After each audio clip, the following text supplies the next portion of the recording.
안녕하세요, 정독관입니다. 좋아요와 구독 부탁드립니다. 자, 저번 회차 때는 제가 비만대사 수술의 어떤 종류라든지 그리고 각 수술의 방법이나 그리고 뭐 그 장단점 이런 거에 대해서 말씀을 드렸는데요. 오늘은 제가 비만대사 수술을 넘어가는 그 과정에 대해서 좀 설명을 드릴 겁니다. 예를 들면은 이번 1월부터 비만대사 수술이 급여화가 됐잖아요. 근데 모두에게 다 똑같이 적용이 되는 것은 아니에요. 기준이 있습니다. 그래서 그 기준에 대해서도 제가 설명을 드릴 거고, 그리고 두 번째는 비만 대사 수술을 제가 지금 8월인데 사실은 준비는 1월부터 했거든요. 그렇다고 1월부터 가만히 있었던 것이 아니라 1월부터 8월까지 계속 외래 진료를 받고 그리고 검진도 했습니다. 그래서 이 부분에 대해서도 제가 설명을 드릴 거고요. 마지막으로는 비만 대사 수술의 보험 처리 여부에 대해서 제가 말씀을 드리겠습니다. 첫 번째입니다. 수술을 넘어가는 과정에 있어서 일단 수술을 받을 수 있는 대상이 되어야겠죠.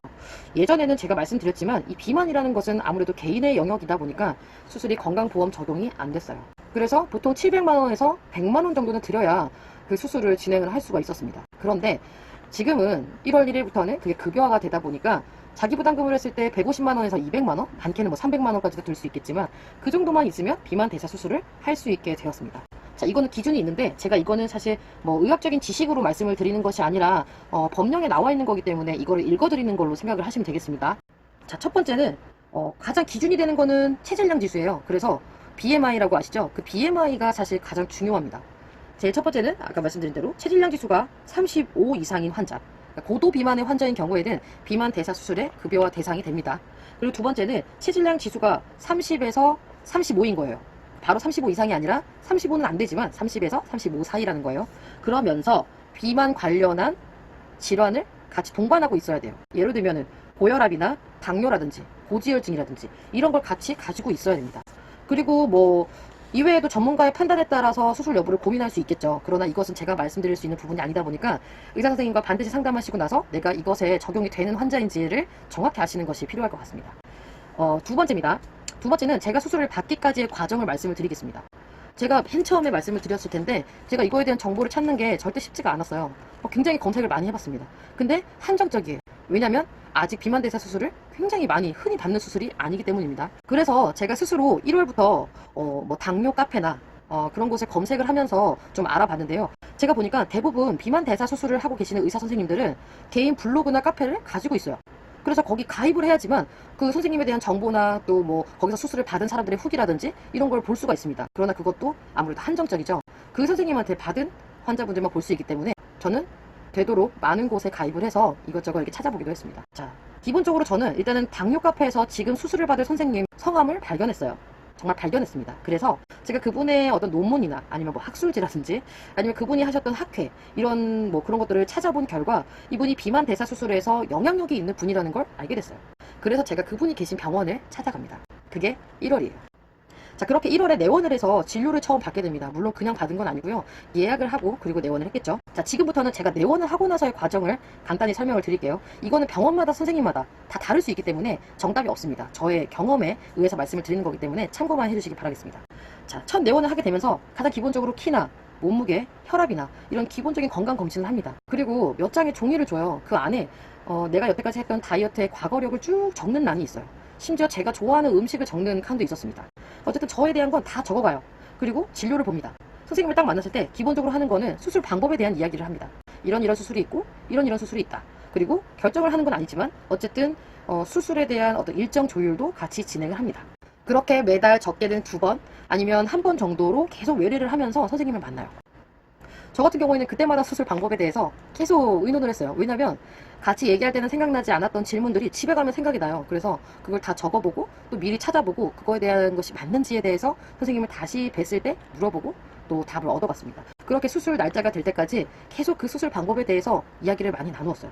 그리고 저 같은 경우에는 지방간이 있어서 그런지 간 수치가 굉장히 높았거든요. 그래서 간 약을 같이 처방을 받아서 복용을 오랫동안 했습니다. 그리고 수술 전에 조금이라도 체중 감량을 해야지만 수술 후에 그 경과가 좋기 때문에 저는 이제 가정의학과와 협진해서 진료를 받았습니다. 물론 진료 받은 내용은 비만 관련된 거고요.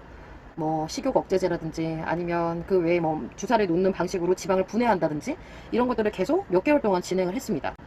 그리고 가장 중요한 수술 날짜가 구체적으로 정해지고 또 방법에 대한 논의가 끝날 무렵에는 본격적으로 수술 전 검진에 들어가게 됩니다. 기본적으로 검진은 위내시경, 혈액 검사, 소변 검사, 엑스레이 검사, 심전도 검사, 그리고 조영제를 맞은 상태에서 CT도 찍고요. 그리고 폐기능 검사도 진행을 합니다. 마지막으로 저는 소화기 내과 선생님과 진료도 받았습니다.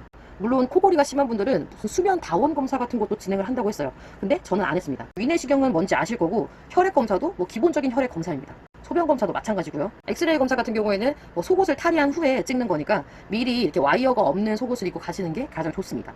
자, 그리고 심전도 검사는 옷을 그냥 이렇게 올리고 여기다가 뭐 여러 가지를 붙여서 심전도 검사하는 거예요. 걸리는 시간은 5분도 안 걸렸습니다. 뭐 통증도 당연히 없고요. 폐기능 검사는 뭐냐면 우리가 알고 있는 음주운전 측정하는 것처럼 이렇게 호기 검사하는 거예요. 그래서 부르라고 하면 불고, 뭐 마시라고 하면 마시고, 그것도 5분 이내에 다 검사가 끝나요.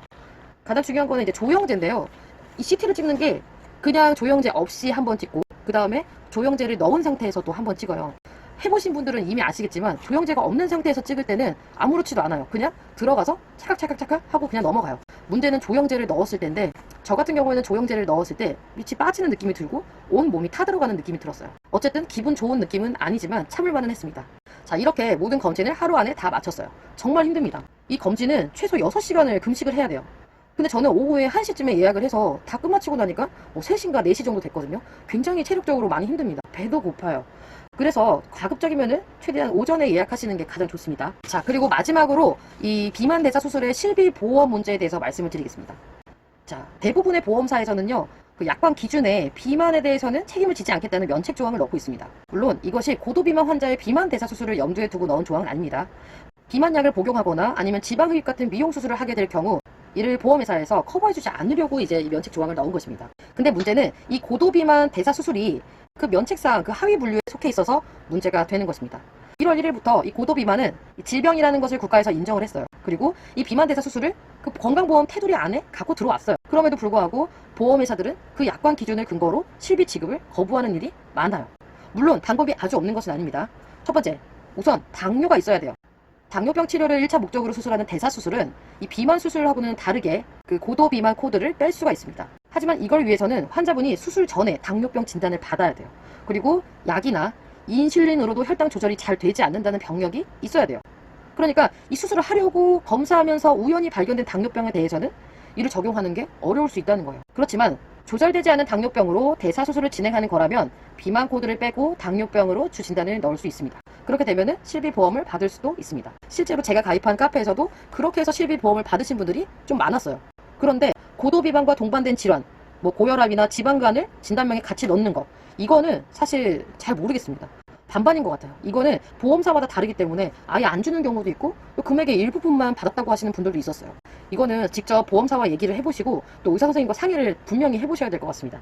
자, 오늘은 제가 비만대사 수술을 준비하는 과정에 대해서 좀 말씀을 드렸는데요. 이게 뭐 정확하게 제가 이거다라고 말씀을 드리지 못해서 약간 애매하게 느껴지실 수도 있는데, 그렇지만 이렇게 이 사람은 진행을 했구나, 참고만 하시면 좋을 것 같습니다.